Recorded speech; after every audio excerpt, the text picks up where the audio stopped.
ඒකනේ ඔකුලි ගමනේ.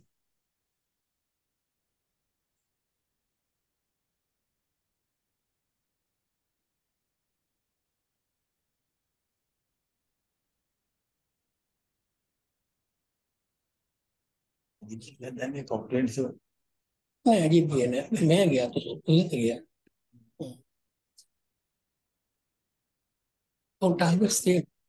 Your presentation. I think you already know our theory. Yes. Professor Dr. Rama, you are muted.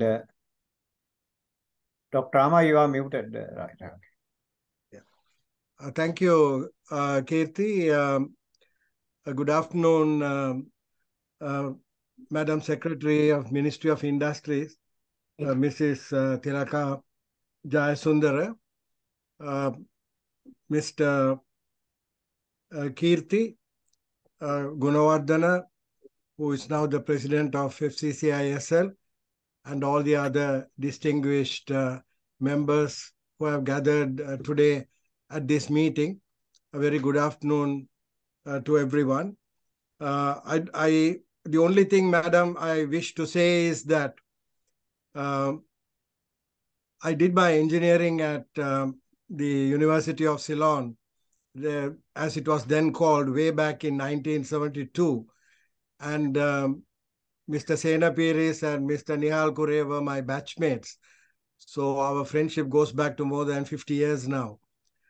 I worked as a shop floor engineer at the Paddy Marketing Board for a couple of years before I joined the National Institute of Business Management as a consultant in industrial engineering. And I thought I should mention that, Madam, because you are very, I do know that you are involved with the Asian Productivity Organization in a big way. And during my stint at NIBM, I worked a lot with the APO for many years. So it's a great pleasure to know that you have very strong links with APO. And then subsequently, I moved out. I worked for the United Nations, and for the last 25 years, I've been in Australia working for the Western Sydney University. And in between, I took a break, went back to the United Nations. I was heading, I was the director of the Asian and Pacific Center for Transfer of Technology of ESCAP. Then after I completed my stint, came back. What I would like to do is introduce two of my colleagues who are really involved in this project from our Western Sydney University. We have Dr. Prem Samranayaka, Associate Professor at the School of Business. And we have Mrs. Samanthi Veerabahu, who is on the verge of completing a PhD, very bright young lady with a lot of industry experience as well. So the three of us have been working from the Western Sydney University end, and we have been ably supported by Mr. Kirti Gunawardana, Mr. Sena Piris, Mr. Nihal Kure, and of course, Professor Chandana Pereira from SLIIT. So this is a brief introduction of our team. What I would like to do now, Madam, is not to go into what is Industry 4.0 and so on in a big way, but I would still like to make some brief observations on that before I get on to what we have done with our Sri Lankan counterparts, especially thanks to the leadership of Mr. Kirti Gunawardana over the last 2 years. Although I am making this presentation, all the material in this and what I am going to say has been all contributed by Dr. Prem and also Mrs. Samanthi. What I thought I'll do is very quickly, within 15 minutes or so, I would like to talk about what is Industry 4.0, not because those who are gathered there today don't know about it, but I wish to point out some important aspects which led to us undertaking this work. I will then, after a very brief overview of that, I would just like to spend some time talking about the implications for manufacturing firms in emerging economies due to the advent of Industry 4.0. And I would like to make a case as to why Sri Lanka needs to very seriously think about Industry 4.0. I've been working for the last nearly 5 years with a Japanese think tank called ERIA, the Economic Research Institute for ASEAN and East Asia. And through the work with them, I do know that India has commenced work in a very big way in Industry 4.0. And there are very important implications, which I shall talk about in a short while. And also the ASEAN countries like Thailand, Malaysia, needless to say, Singapore is a leader, Indonesia. These are countries with whom we have worked through the Japanese think tank, and they are involved in accelerating the transition to Industry 4.0 in a big way. So there are very important implications for us in Sri Lanka.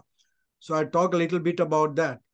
Then I would like to outline very briefly the work that we have accomplished in Sri Lanka in partnership with FCCISL.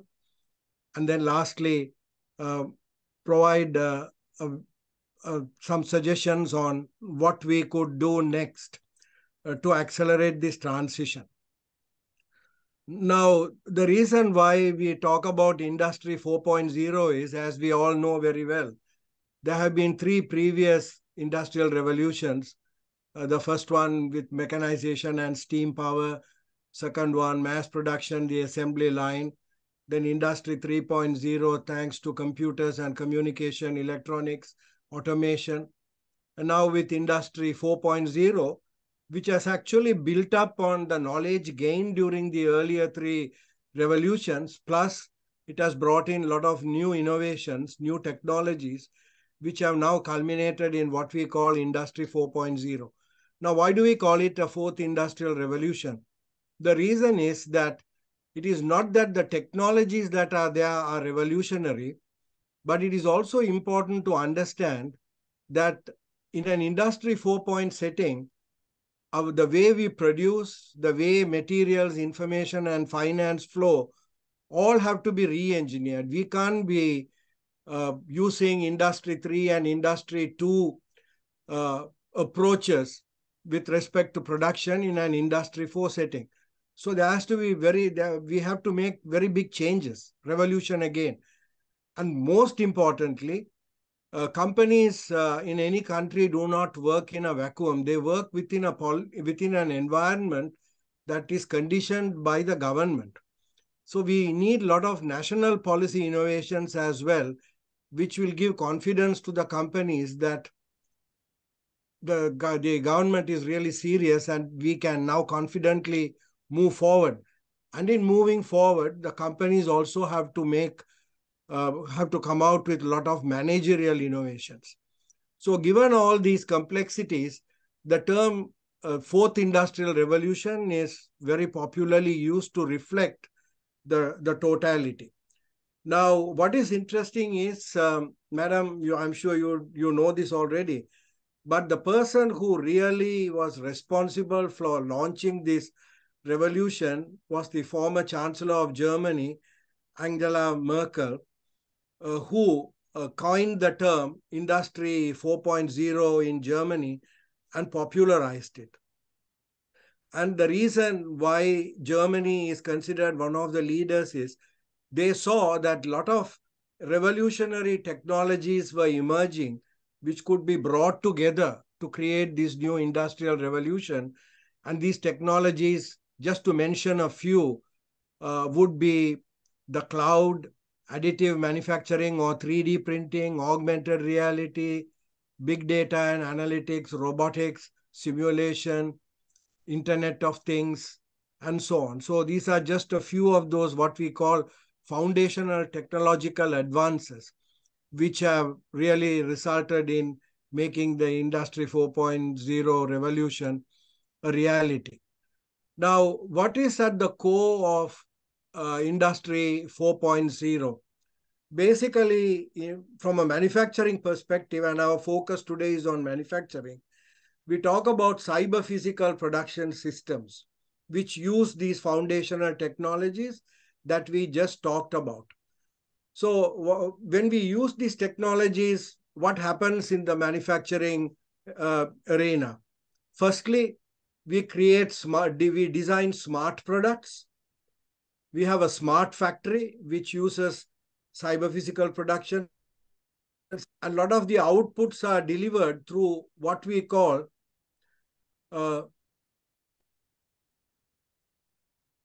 digital services.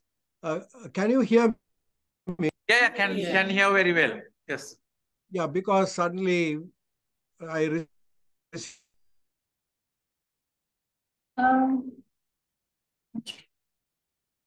He has decided. His, I think, connection issue. He will come back. I think. Dr. Rama, you are. No, you have to unmute Rama. Yes. Can you hear me now? Yes. Yes. Yeah, because suddenly, I don't know. Okay, sorry about that interruption. I'll go back again and share my screen.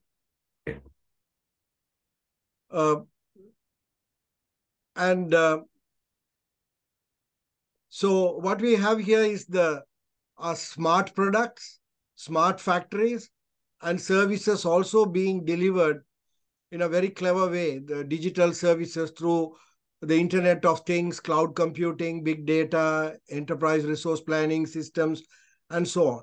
So that is the first one, the vertical networking of smart production systems within a company. Secondly, the advantage is that global value chains or supply chains now become a web where horizontal integration becomes possible with respect to suppliers, logistics, distribution, research and development, product design, and product development. And so these are the core of Industry 4.0.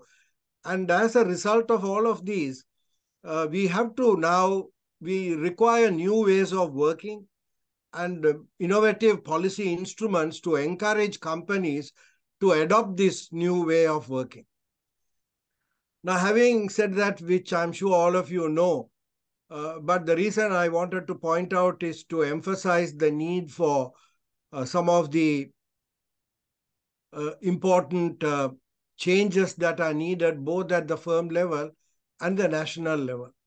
Now, what are the implications for manufacturing firms in emerging economies? Now, with Industry 4, we move into what we call new globalization. But many of the emerging economies are still living in what we call the old globalization. So in old globalization, production was concentrated in big factories located in low labor cost locations, which is, and Sri Lanka has adopted that model in a big way in our export processing zones and even our own companies within Sri Lanka. But now we are moving to what is called distributed production, where the Industry 4 technologies are allowing smaller local factories to meet local demand with speed to market. You can bring it out very quickly. And this has important implications for our companies, as I'll point out in the next slide. Secondly, in the old globalization, governments were encouraging cross-border trade through multilateral agreements, market liberalization, and the main focus was how do you reduce the cost of cross-border trade. But today, after the pandemic and after looking at all these uncertainties that are happening across the world due to political upheavals, governments are encouraging local supply because what they are saying is that try to produce locally. Now, this has important implications for some of the richer countries which had previously outsourced their production. So now there is a trend to bring everything back to their own countries. And this has, again, a lot of important implications for emerging economies. And thirdly, in the past, cross-border collaboration was encouraged by governments, but it was expensive for companies. And although we use the internet and so on to communicate, trying to find out what customers in other parts of the world needed was quite expensive, and we had to rely very heavily on our principals in different countries to decide what we need to produce. But today, because of digitalization, the improved digital connectivity, the cross-border collaboration has become very cheap. And even a company in Sri Lanka can, in real time, understand what customers want in other parts of the world through business analytics and through receiving information in real time. So in an Industry 4 setting, we have to move towards distributed production, understand that governments throughout the world are encouraging local supply and how do we participate in that, and also understand that cross-border collaboration today is not as expensive as it was before. But many emerging economies, and I'm not saying only Sri Lanka, if you look at our big neighbor India, if you look at the ASEAN countries, many of them were still in old globalization, but they are now moving towards new globalization. Now, I would just like to take a small case study to show why this is very serious for countries like Sri Lanka. Now, here's an example of the footwear production at a company, very famous company called Salomon. And this is, I'm here giving here the quotation of Guillaume Mezenc, who is the vice president of this company. He said, and this is just about 2 years ago, he says that the way we have been producing in Asia up to now is no longer the unique solution in the long term. With large factories, thousands of workers, and so on, we have to build our own production in France. And new material developments, new production methods, new digital design technologies with ongoing digitalization and automation have created new possibilities. He's talking about Industry 4.0. And so you see here, this company is developing what they call the advanced shoe factory in France, where 4 Industry 4 production lines are being built. And everything starting from the formally the labor-intensive activities like cutting the shoe components, finishing, packaging, everything is being done in this factory. And they are going to have highly specialized production of shoes every year. And what is really concerning is that instead of 500 people, there will be only 50 delivering the same production volume. So if you take a low labor cost location, previously in a country where 500 people were required and they could not afford the wages, now they could do it with 50 people or even less, because there are some studies which have shown that the work of 500 people could be done by 25 and even 10, depending on how advanced the production facility is. And furthermore, they can very quickly change production from one model to another, and they can produce different styles at the same time. So this is really very concerning for developing countries, emerging economies, especially in the ASEAN region, countries like Indonesia, Vietnam, Philippines, Thailand. They are very concerned about all this. And I think Sri Lanka also should be equally concerned. And through our interaction with companies in Sri Lanka, we know it is true. So what are the implications? Firstly, we are not talking about changing all our manufacturing facilities into Industry 4.0. Even in the most advanced countries, there will be Industry 2 and Industry 3 companies operating for quite some time. But for us to get started, there must be at least some firms that should launch initiatives to move to an Industry 4 setting. So we are not saying that overnight we should try to change everything to Industry 4. So we should have some companies taking the leadership in moving towards Industry 4.0.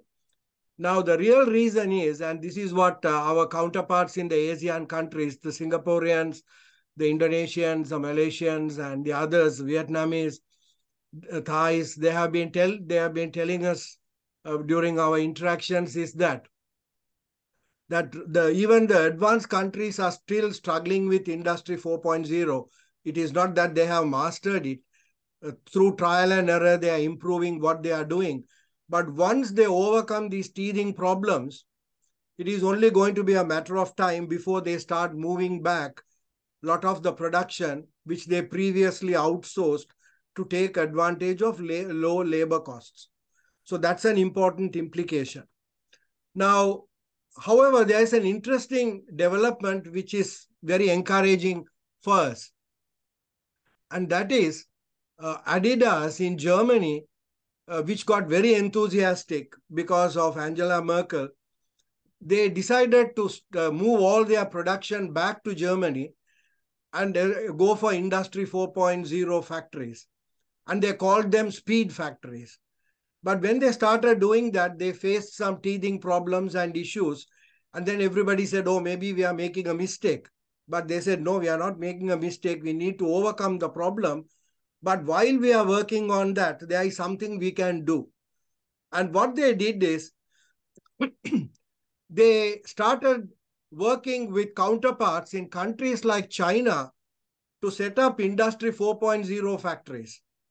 So the argument was, if we can have advanced technology in a country like China, which has skilled labor and which has very good production skills, we can make it even cheaper because you're now using less labor, but you're locating it in a country like China where the labor cost is low.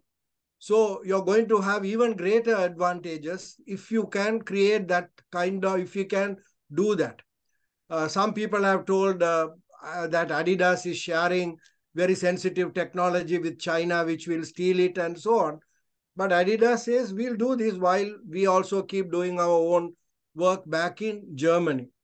So they argue that combining advanced Industry 4 technology with skilled low-cost labor and productive manufacturing will give greater competitive advantage. So India is taking that very seriously. So is Indonesia, so is Thailand and Vietnam and all these other countries. And I think that is also something that we should seriously consider in Sri Lanka. Now, then the question is, if all this is so great about Industry 4.0, why is still there are so much lack of enthusiasm in moving to that? In fact, even this is true even in Germany. And Ulrich Grillo, the president of the Federation of German Industries, which is something like the FCCISL in Sri Lanka, very sarcastically pointed out that in Germany, the only success of Industry 4.0 is that it's on everyone's lips. People are talking about it, but not doing anything. So I think this has a very important implication. We have to actually start doing something about it. And some of the other countries have already started work. So at the Western Sydney University, Dr. Prem and Samanthi and I, what we thought is that one of the first things that any company would want to do, because we have been working with many companies, we have many of our MBA students who come from manufacturing firms, and so we have a dialogue ongoing with our own senior students in our university. And one of the first things that we have found out is that if a company wants to move to an Industry 4 setting, it wants to ask itself, how ready are we? Are we ready to move to that Industry 4 setting? How do I assess my readiness? Because once I assess my readiness, I know what I should do to bridge the gaps and develop the capabilities needed. So we thought we should start work on that. And that is what we have done here. So I'm now going to talk about the work accomplished in Sri Lanka in partnership with FCCISL. But before that, I'm not going to go into the readiness assessment framework in detail. But what we did is we did a study of the literature that has come out on Industry 4. We looked at the work done by big consulting companies like McKinsey, BCG, KPMG, Pricewaterhouse.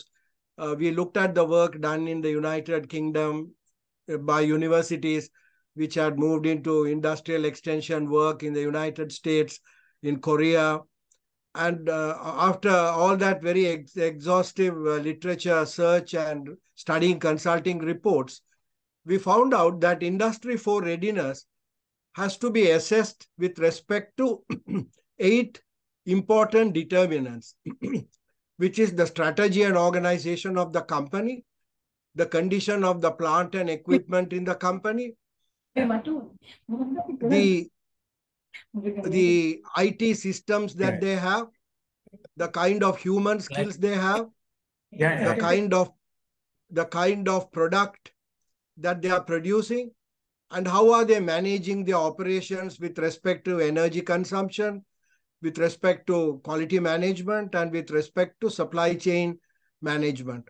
So what we decided is that we should try to study the readiness of any company with respect to these 8 determinants. Now, these 8 determinants are very general. So under each of those determinants, we have several criteria, and I'm not going to go through all those. But what I would like to show is that, for example, if you take one of those determinants, which is strategy and organization, we have under that some assessment criteria. So what is the extent of Industry 4.0 emphasis in strategy formulation and implementation in that company? So that is one part. Then intra-firm collaboration. How are different departments within the company collaborating? Has the company allocated funds to move to Industry 4.0, to adopt Industry 4 technologies? Are they measuring the impact of Industry 4 implementation? What kind of leadership is there in the company to move to Industry 4? And what kind of emphasis is there on innovation within the company? So for these, we created some sort of a rating system. Level 0 means you have not done anything at all. And level 4 is you're probably one of the best in the world. So any company can assess itself with respect to these criteria to find out where they are. So here I have shaded in blue just to show. Rama, can you, I have given those printouts to the secretary and the additional secretary. Yes. You can skip this one and go for what we can do as collaboratively. That area, I think, that will be the best. Sure. She's also I'm not going to go, Kirti, I'm not going to go through everything in detail. Yeah, sure. Just this to show that how you can rate it. And this is one of the ratings that we found in one of the companies that we studied. So I'm not going to go through all this in detail. But in this company, when we studied that, we found that for all the determinants, this is how they rated themselves. And this is a diagram, a ray diagram that they developed in that company to show where they are with respect to each of the determinants. And this shows that the kind of gap that they have to bridge. So the readiness assessment framework basically does exactly that. So we thought that in Sri Lanka, one of the first things that we should do is to tell companies that such a readiness assessment framework is available and they can start using it. So this is where we launched our work in Sri Lanka in partnership with FCCISL. And so here are the members of the team who worked with us. And we also collaborated with the following government agencies in Sri Lanka, the Ministry of Industries and the Sri Lanka Standards Institution, in conducting our programs there. So very briefly, these are the programs that we have conducted in Sri Lanka so far. A webinar titled Industry 4 Readiness Assessment for Enhancing Profitability and Sustainability on the 5th of August. Then we had a follow-up webinar workshop on Industry 4 Readiness Assessment, with then again another webinar on the same topic, which we did in partnership with the Ministry of Industries and the Sri Lanka Standards Institution. The first two was mainly with FCCISL. And all these webinars attracted about 200 participants. And what we did is, at this webinar, we made an offer to provide guidance to companies which want to work on this readiness assessment. We said we are happy to have a Zoom meeting with them and guide the company on how to do that. And two companies took advantage of this offer, and we held meetings with them via Zoom to guide them and answer their queries. It was all free of charge. And we are very happy to learn that these two companies have used these findings to actually move forward on their own with respect to Industry 4 technology. And based on our own research program, what we have now done is, with Dr. Prem and Mrs. Samanthi, we have now gone one step further, and we have developed a follow-up methodology where after the readiness assessment, we can now sit with the management of the company and help them to decide how to prioritize what they should do. So we have developed that tool as well, which I'm not going to talk about today, but it is there. So we have moved forward.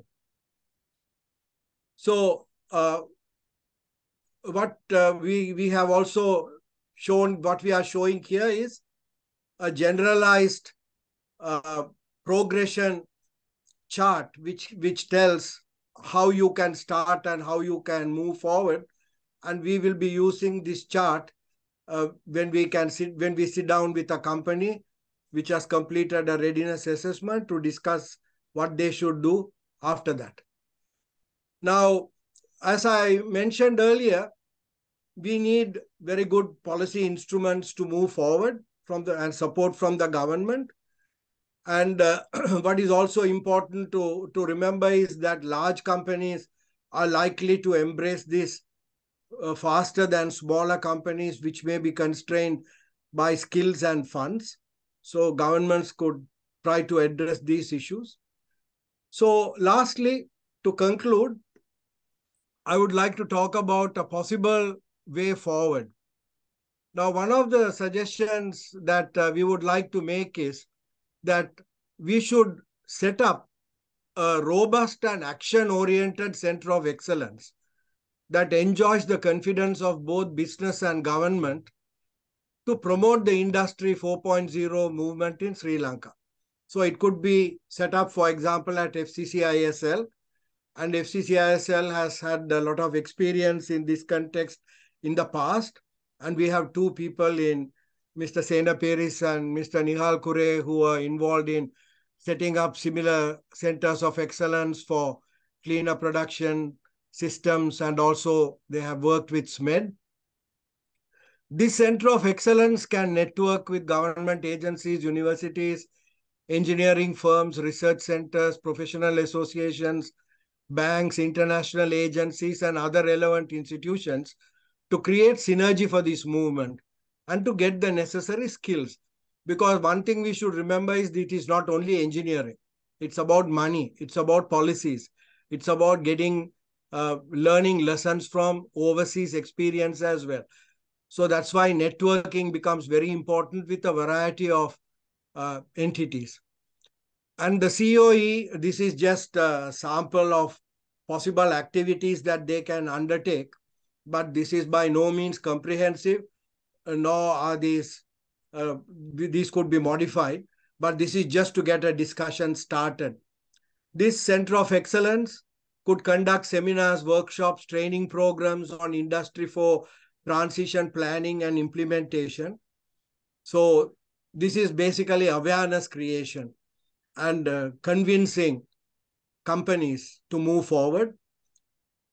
Along with that, we could conduct seminars, workshops, and training programs in areas such as productivity improvements, maintenance, lean manufacturing, lean supply chains, cleaner production, waste management, because all of these are now possible more easily with Industry 4.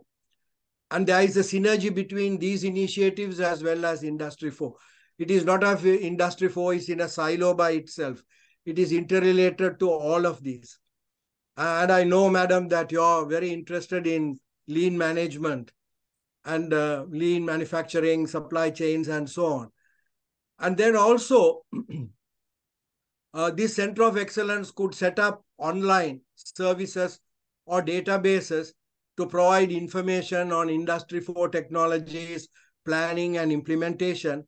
And Dr. Prem, Ms. Samanthi and I, we have collected a lot of information which we can gladly share with this center to which they could put up. And then, of course, the center itself could independently look for more. Provide Industry 4 readiness self-assessment tools. We have developed an online tool, and the two companies that I talked about use this online tool. So this Center of Excellence could link it to the tool that we have at the Western Sydney University, and companies could use that to do the readiness assessment very quickly. Furthermore, the Center of Excellence should develop a register of local consultants who can provide Industry 4 technology adoption expertise. So if a small or medium-sized enterprise comes to the Center of Excellence and says, I want to move into these areas, I want to do this, can you guide me? Now, this is the reason why I suggested this here is because when I was with the United Nations, we provided these services to a lot of small and medium enterprises in a range of areas like renewable energy technology, nanotechnology, and so on. We developed a roster of experts that who could be consulted by companies wishing to move into those areas. And very importantly, provide network meetings in Colombo or in the districts, wherever, to bring together people who want to transition to Industry 4.0. In Australia, we do this in a very big way, and various government agencies do this. And Singapore does this also very well, where the Center of Excellence hosts like breakfast meetings, where people who have successfully implemented various projects come there to give a talk, and other companies that are interested in moving into those areas come there to listen. A nominal fee is charged, but it promotes networking, exchange of experience, identification of problems which can then be used. So these are some of the preliminary ideas that we thought of. So with that, I would like to conclude my presentation, and thank you for your patience listening to me. Thank you, Rama. So this is the basic thing that, we also want to present to Madam. Madam, you can comment anything? Yeah, Dr. Rama, thank you very much. It's a nice presentation.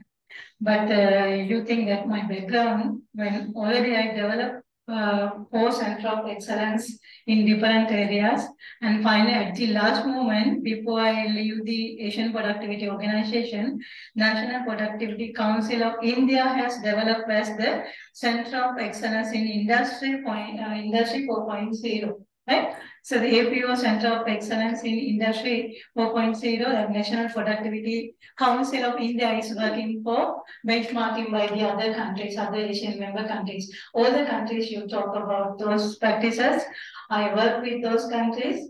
But in Sri Lanka, as the Secretary Minister of Industries, I know the subject, I have a good understanding.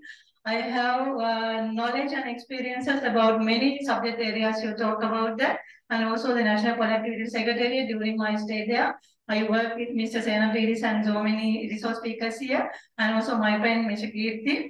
I really want to know that, as the Secretary Minister of Industries, I really want to know that what are the things that you are going to propose us to implement in Sri Lanka. I agree with you that we want to develop FCCISL or one other organization as a center of excellence in promoting the Industry 4.0. But this is the very crucial time that Ministry of Industries, we are facing in protecting our manufacturing industries by providing the raw material. These days, we are doing the work to provide these raw materials to the manufacturing industries in Sri Lanka with this economic crisis. Industry 4.0 is very important. If those people are not facing those difficulties, I'm sure we can continue without any difficulties. But at the same time, when we consider those issues in the government of Sri Lanka with the economic crisis, we want to protect our industries. And also, Ministry of Industries, we are very keen to develop these concepts to support our industries. I feel that during my stay there in the APO, I have experiences in many countries. When we are implementing that center of GP, the Taiwan is working as the center of GP. The Singapore is working as the center of excellence in business excellence. And also Philippines is working as the center of excellence in public sector productivity promotion. India is the best country who are working as a center of excellence in Industry 4.0. Like that, I feel we want to select some organizations to FCCISL or if the collaboration, we can develop the collaborations between FCCISL and our industry ministry, as well as we can invite cleaner productions and also National Productivity Secretary. So many organizations are working for enhancing the SME sector, especially the SME and also the industry. The Ministry of Industry, we are really focusing more on enhancing the manufacturing industries. That these concepts are very important. The knowledge that several people are having that knowledge in training.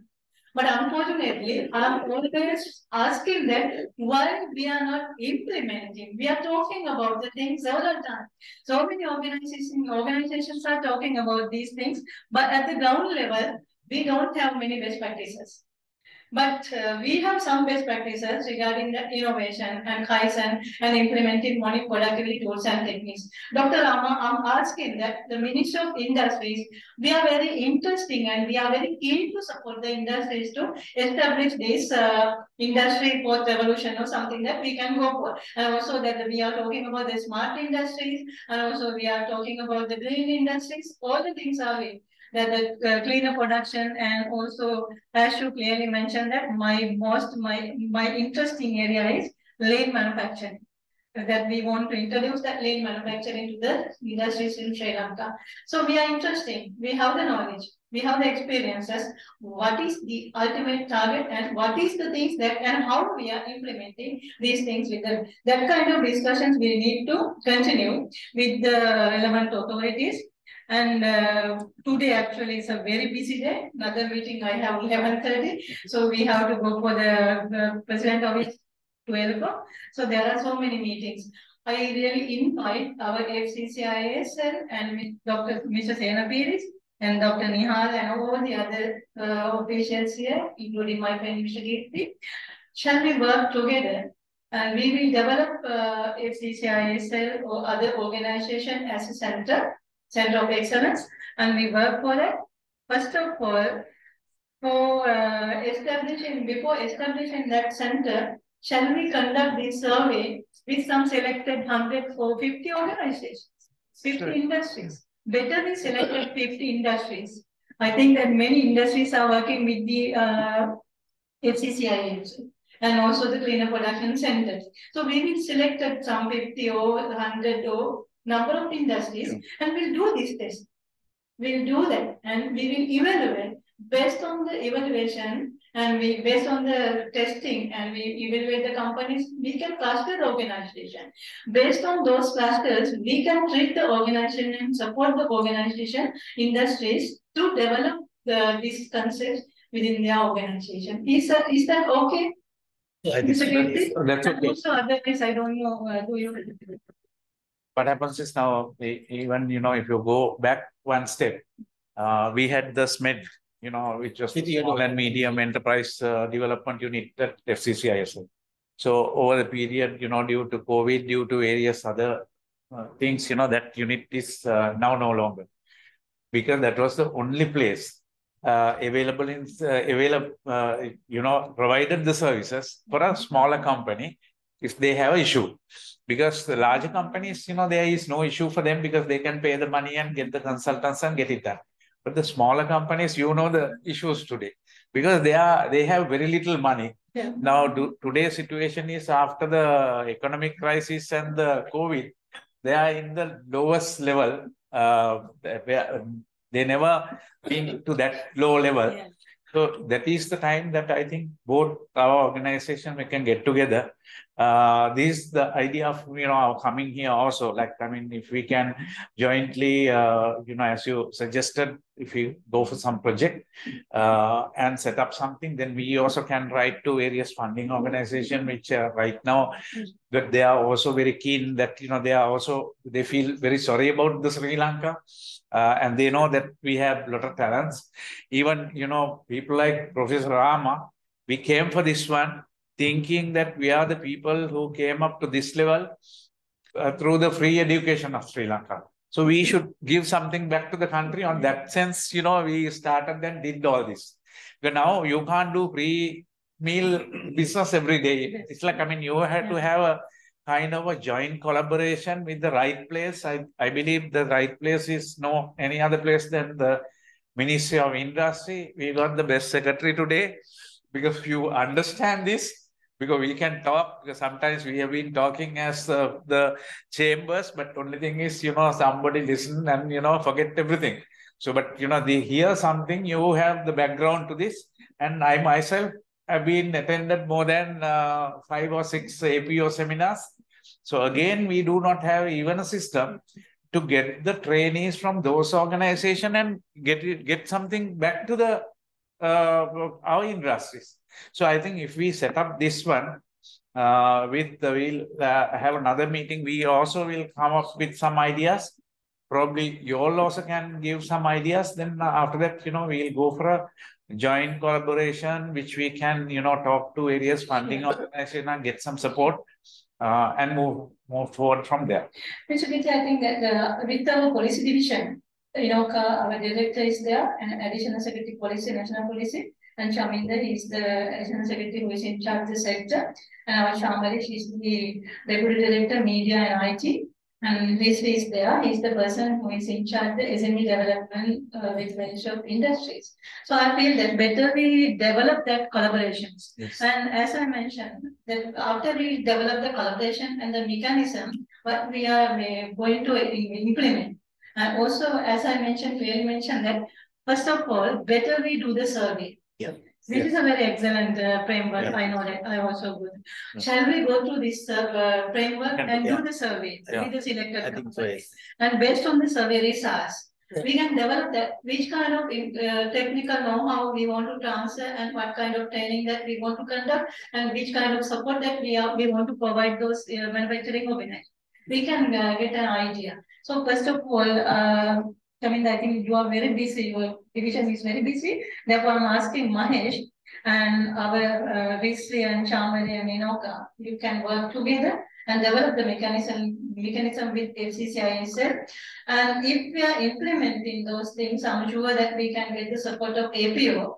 And also, Dr. Rama clearly mentioned that Asian Productivity Organization, they are willing to support that India and Singapore, even Taiwan, many countries, Malaysia, Indonesia, those countries are really keen to support the Asian Productivity Organization member countries. Sri Lanka is a good member of the Asian Productivity Organization. Through the National Productivity Secretariat, I feel that we can get the technical support from the APO. No worries about that. Therefore, Dr. Rama is there, our Sri Lankan, Dr. Samanthi and Dr.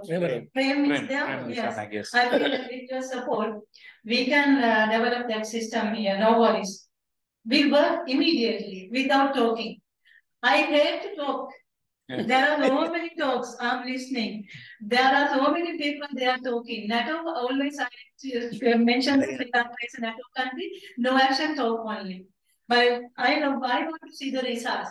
I like to see the actions without talking. Therefore, please do that and start. Our blessings are here. Already we asked our officials to join with you. Please develop that framework and start the work. Thank you. Thank you very much. Yes. They go for that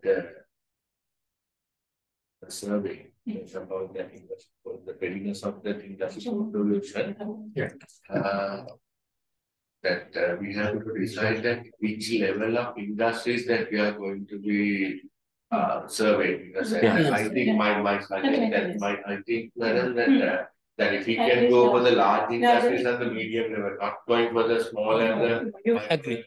that we know they are not ready. Yeah. And then that's the survey and all. It's better that we go for the large industries and that we select that 50 large industries and the 50 medium scale industries. Yeah. From the cluster area development, that we can support to Find the our organizations. sector advisory committees. Then through that sector advisory, we have advisory committees, and then through that we can select all the companies representing all these sectors. That would be much better. Actually, we did a similar kind of a Exercise for the exercise. But we can, but of course, they didn't really participate on the assessment, because it's better that they themselves should understand where they stand. No? Yeah, then we can support from the trust area side, that we can support the I think especially we can identify the weak areas of the industry. The assessment will give that. So then I think dedicated programs we can develop when we identify the weak areas. Yes. Yes. So that based on the survey findings, Yes. we can develop the We can areas. develop. Because this assessment tool will give a lot of. This assessment is excellent. I know that. That's why I have the experience I following those. think one requirement is, I think we need the blessing of the ministry to do the assessment. Then only, because they will otherwise not take it seriously. Yeah, that's why I mentioned that which Aminda mentioned, that there are 20 sector advisory councils. They are working with us in large companies and the medium scale companies are working with those sectors. Yeah. Very easily we can. I think so, yes. Chambers, all the chambers are working. Working, yes. Now they are very closely working with us. We started working with the chambers too. Earlier that we started that we work with the advisory committees, only with the advisory committees, but that very recently that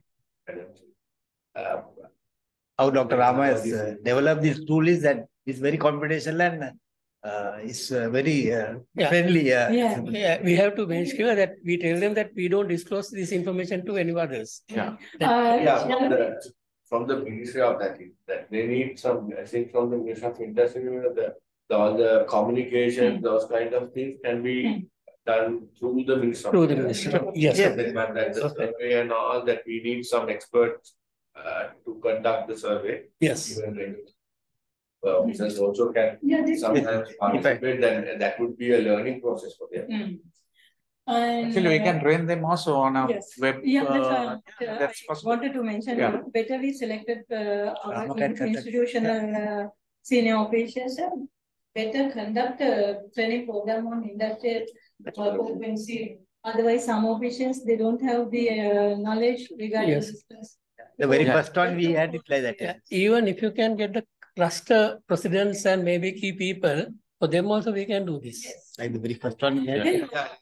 Who will take the leadership from the ministry? You already think that you can take the leadership, have the experience in working with them. But immediately you want to set up that process and start without talking. Yeah, walk the talk. Yes, agree. Fully agree. Yeah. No, definitely. We like I also don't want to be an active person. So we should be the, walk the talk. And we both from the same university, I mean, together, if we cannot do something for the benefit of the country, I think, we also do, something wrong for the country. So I'm there 100%. Something. Yeah. Rama, do you want to add something? Prem, you want to add something? Yeah, his hands. Can I just want to point out that I think it's a great idea, this survey, but one of the concerns that a lot of companies have is that they may feel that this information is confidential and they don't want to share it with others, because if you're going to do the survey with respect to those 8 determinants and all the various sub-criteria, I don't know whether companies will feel uncomfortable to sort of send this information and then try to, for us to put it together. So that is something that we need to think about. We can assure them that it will all be confidential, but my experience with companies, not just in Sri Lanka or the ASEAN region, but even in Australia, they don't want to share this. They'll simply say, no, we'll do it ourselves. We know what to do. We don't want to make it public. We don't want to put it elsewhere. So these are problems that you may face. But if you can overcome that, I think it will be great.